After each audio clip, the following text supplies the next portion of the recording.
There are so many questions about why the Rams gave up on Jared Goff. And I have been more critical of Goff than most. I don't see Jared Goff as a guy who's ever going to lead a team to a Super Bowl. I just don't think he has that mental ability. Obviously, physically, it's there. We've seen it.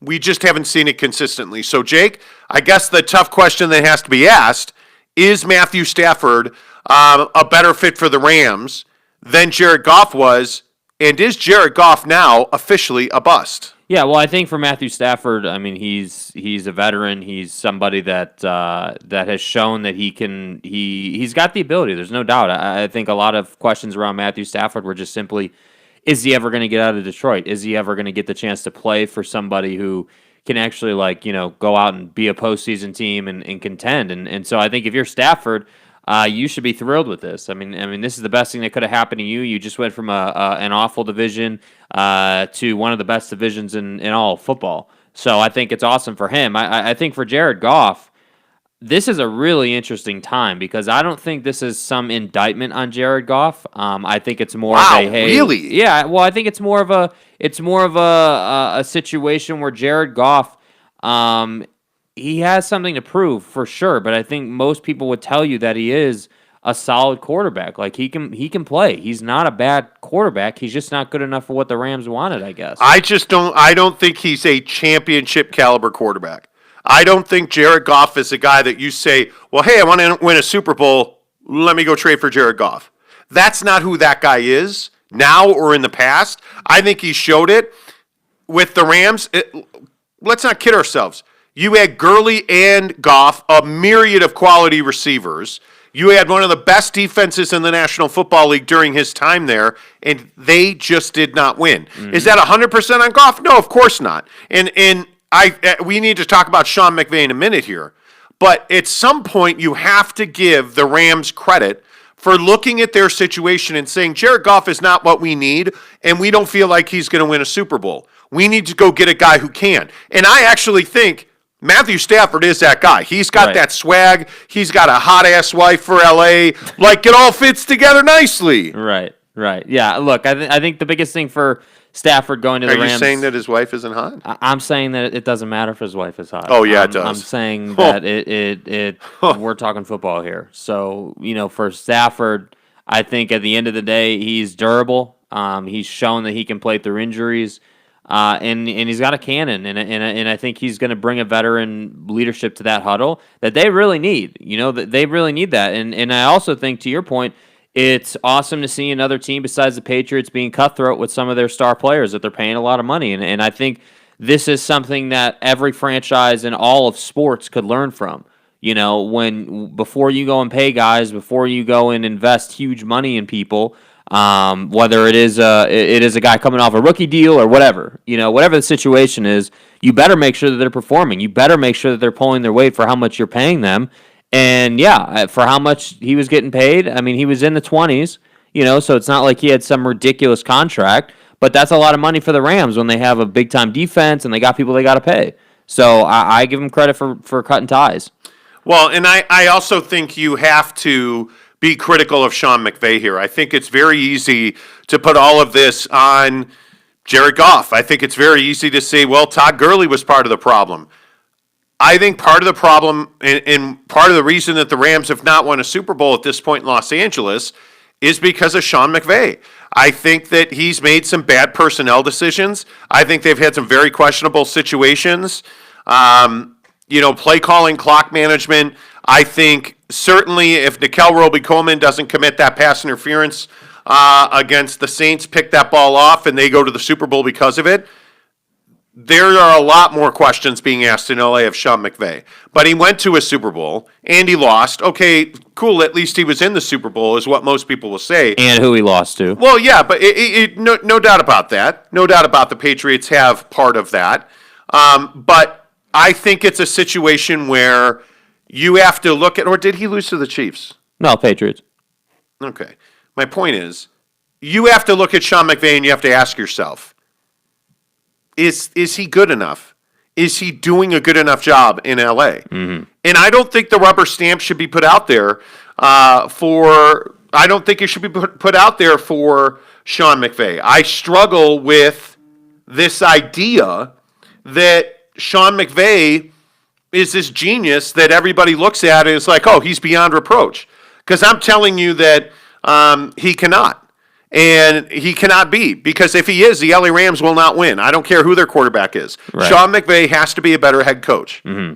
Yeah. Plain and simple. Yeah, I agree. I think it's easy to blame Gurley and Goff and other people who aren't here anymore for the failures of the team. But at the end of the day, Sean McVay is the head coach and it's his team. And whether we want to admit it or not, Sean McVay and generally speaking, head coaches and GMs make decisions together. And a lot of the time, the head coach has a significant say in those decisions.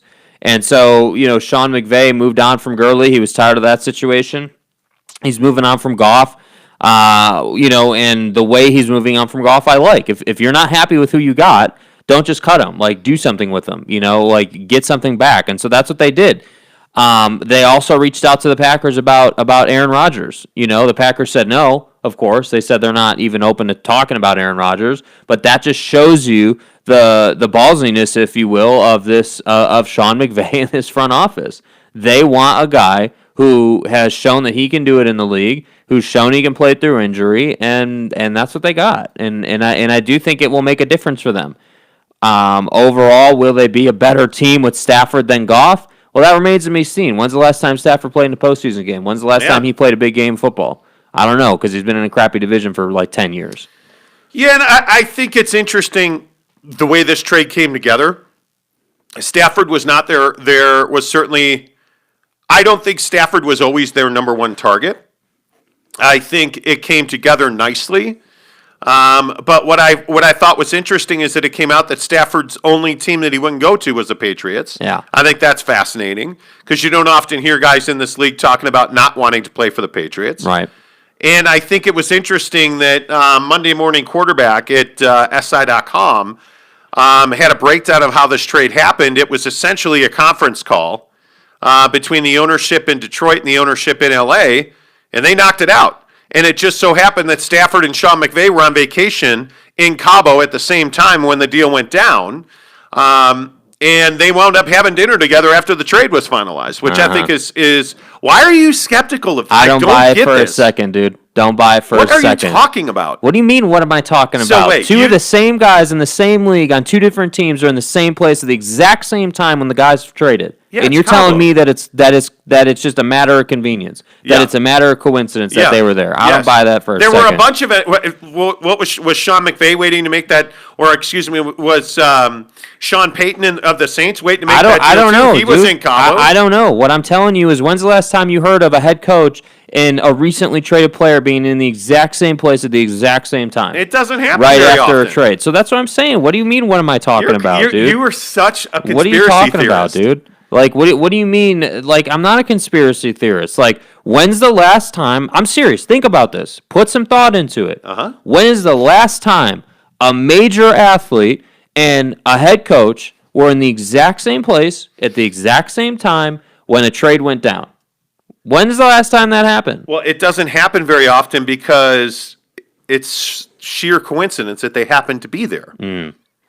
It's Cabo San Lucas. Right. It's one of the top destination spots in the world. I mean, it's very close to LA. Mm-hmm. To me, it's not surprising at all. Okay. Yeah, I look at it completely differently, obviously. Were the Rams trying to trade for Drew Brees? Because he was there too. Mm-hmm. I think a lot of NFL guys go to Cabo. I think a lot of people go to Cabo. It doesn't matter about the other players. I could give a damn about Drew Brees or anybody else who was there. I'm more specifically talking about, why was Sean McVay there? Vacation. Okay. They were not staying at the same resort? Yeah, I'm sure they weren't. I'm just telling you, that is extremely rare. Okay. Did you read this on Infowars.com? No. Why are you so upset about this? Because it's you're making it out like it's outlandish what I'm saying, and it's not. It doesn't happen in the NBA. It certainly doesn't happen in the NHL. It doesn't happen in Major League Baseball. I don't think anything happened. I think they were coincidentally in the same place. What are you getting all pissed off about? Okay. Man. Okay. I didn't mean to upset you, Jake. I don't buy it, dude. I don't buy it. That they just oh, yeah, we were both in Cabo. We were partying. And, oh, yeah, by the way, Matt, you just got traded. So why don't we go have dinner and talk about the playbook? Come on, dude. Like, we're not stupid. Okay. Like honestly, we're not stupid.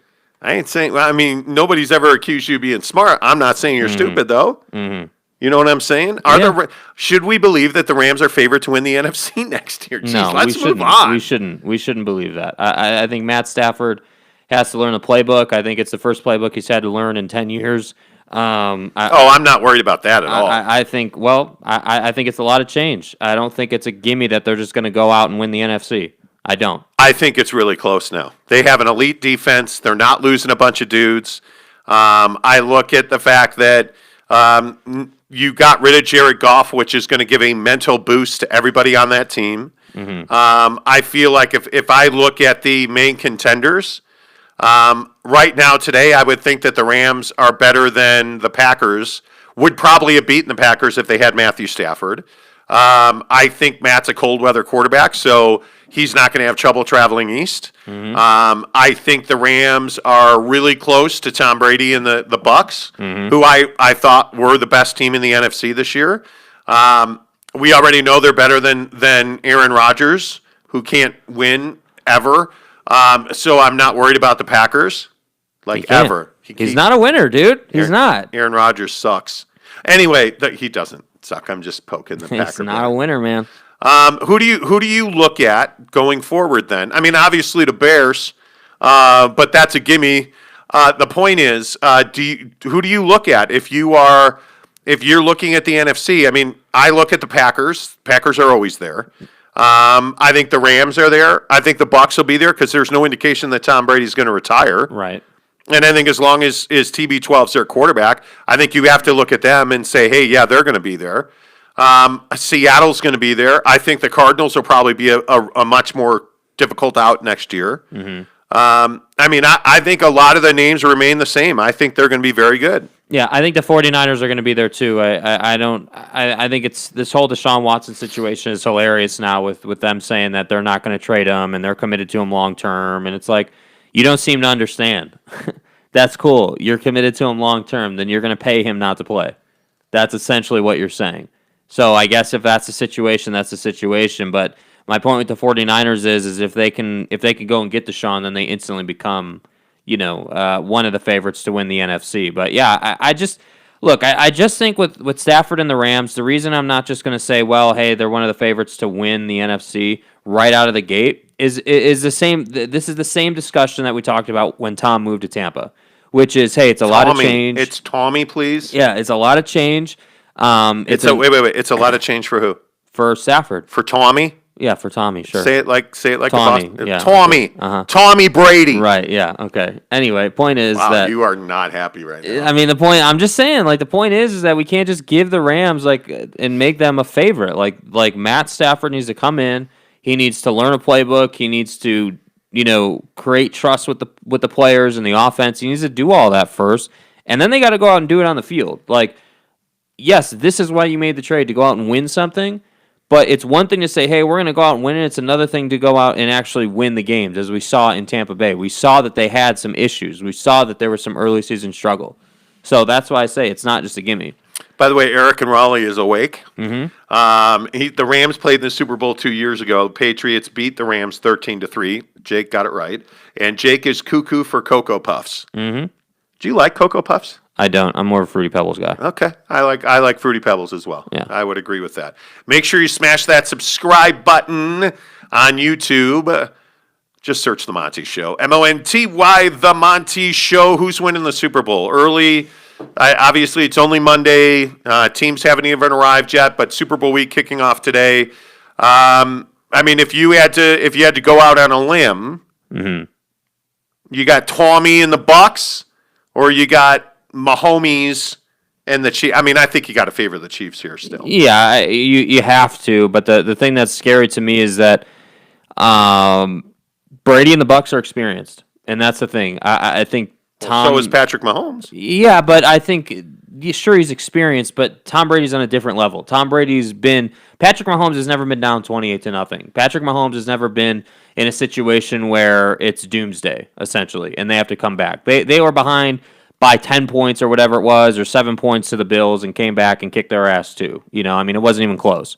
So that's why I say, like, yes, he's got experience, but not the same way Brady does. So, like, I give the edge to Brady and the Bucs in that category.